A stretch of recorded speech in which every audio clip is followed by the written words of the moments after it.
Halo Bapak Ibu Guru calon guru penggerak.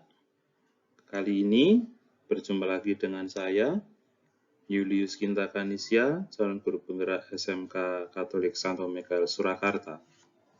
Kali ini saya akan menyampaikan mengenai koneksi antar materi 32A9 mengenai pemimpin dan dalam pengelolaan sumber daya. Baik, Bapak Ibu, saya akan juga mengaitkan koneksi antar materi dengan modul-modul yang sebelumnya. Baik, yang pertama, sekolah sebagai ekosistem pendidikan.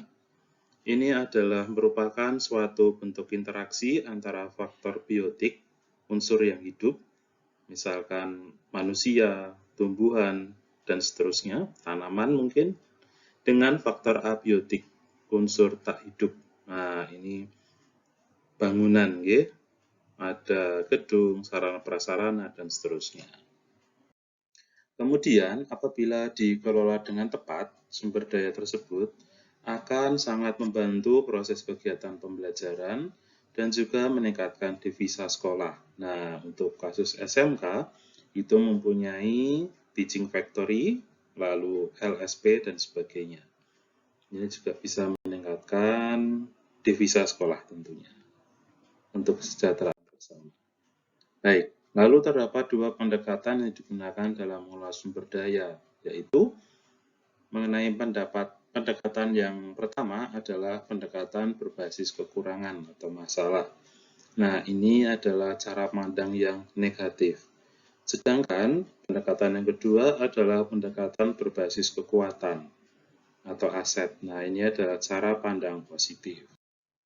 Berikutnya, dengan menggunakan sumber daya yang tepat, ini dapat membantu proses belajar para siswa, menciptakan budaya positif, dan menggunakannya sebagai kekuatan akan membentuk karakter siswa 4C dan 6K. Nah, ini yang menjadi kekhasan dari siswa SMK Mikael. 4C ada competence, conscience, compassion, dan commitment. Berikutnya, ini adalah ciri-ciri pendekatan berbasis kekurangan atau masalah.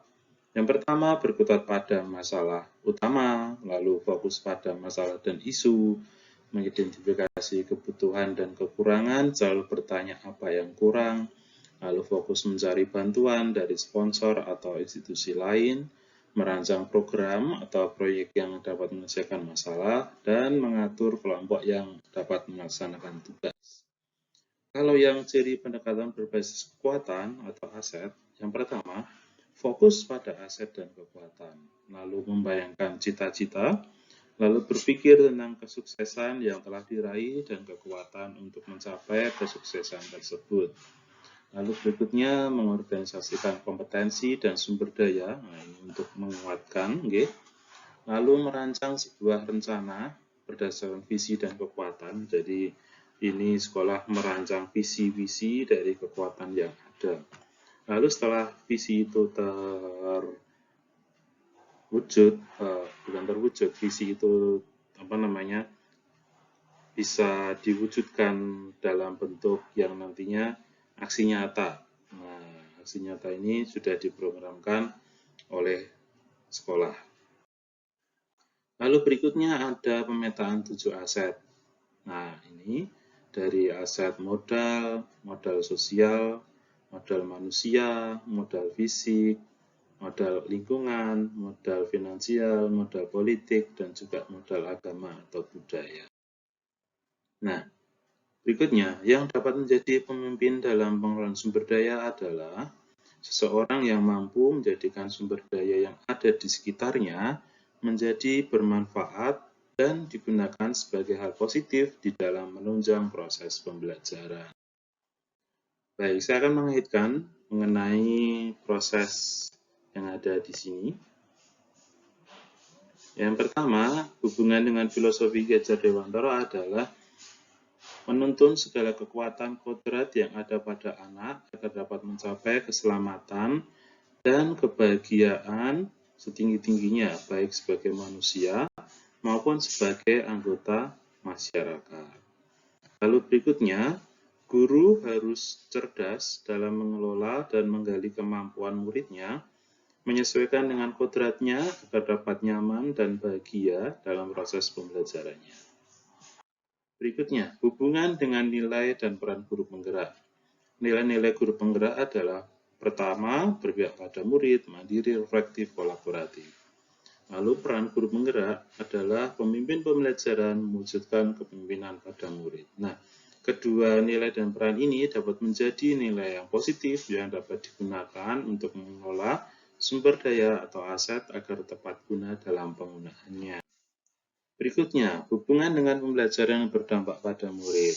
Nah, pembelajaran berdiferensiasi ini adalah mengelola sumber daya sesuai dengan bakat dan minat murid sehingga diperoleh pendidikan yang berkualitas. Berikutnya, kompetensi sosial emosional. Nah, ini diperlukan dalam membantu menangani kelelahan ketika mengelola sumber daya dan pengambilan keputusan.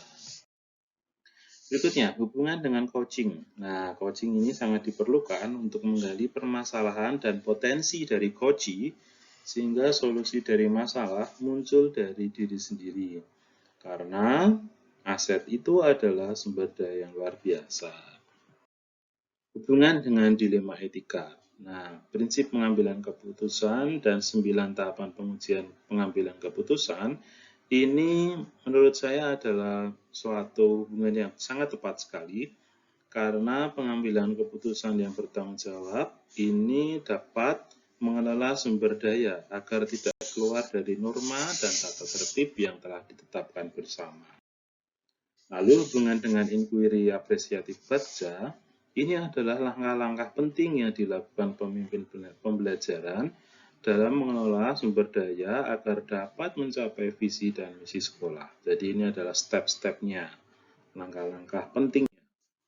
Nah, kesimpulannya, sebelum mempelajari materi ini tuh saya memiliki kecenderungan untuk melihat dari kacamata masalah. Dan itu malah yang membuat tidak ada solusi dan hanya terlihat sisi buruknya saja. Namun setelah mempelajari materi ini dari modul 3.2, ini saya bisa berfokus untuk mencari sumber daya atau aset yang dimiliki agar permasalahan dicarikan solusi dari berbagai kekuatan yang dimiliki.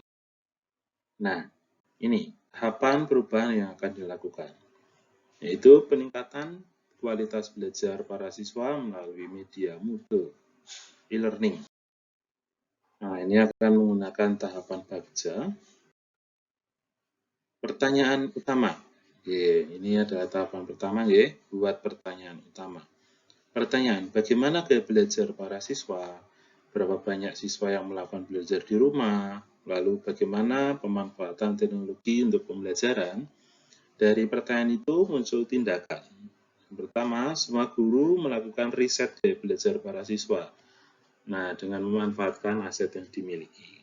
Lalu, tukar informasi dengan rekan sejawat.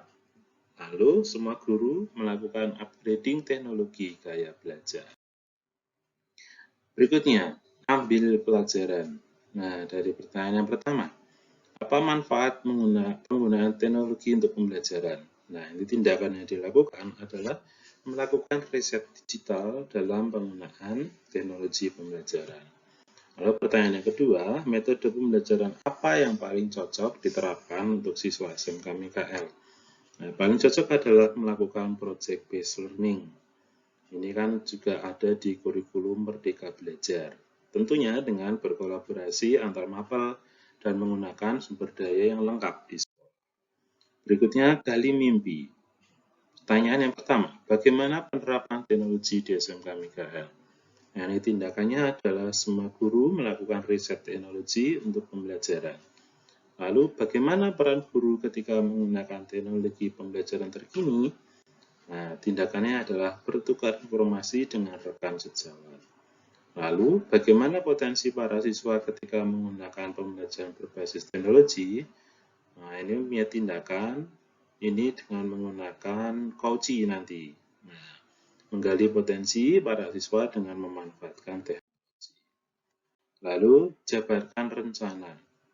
Pertanyaan pertama, bagaimana, mulai dari mana Penerapan peningkatan kualitas pembelajaran para siswa ini mempunyai tindakan semua guru melakukan pembelajaran berbasis proyek. Lalu pertanyaan yang kedua, bagaimana penerapan Moodle sebagai aset peningkatan kualitas pembelajaran para siswa? Ini mempunyai tindakan penggunaan Moodle untuk pengayaan atau pembelajaran di luar jam belajar sekolah. Lalu atur eksekusi. Nah, ini pertanyaan pertama. Siapa yang terlibat dalam peningkatan kualitas belajar para siswa? Ini mempunyai tindakan semua guru dan siswa di SMK Mikael. Tentunya dengan dukungan dari pihak yang berkepentingan, yaitu Bapak Kepala Sekolah dan juga yayasan tentunya. Lalu mulai kapan penerapan Moodle di sekolah? Nah, ini dimulai tahun pelajaran 2022-2023. Baik, seperti itu penjelasan dari saya.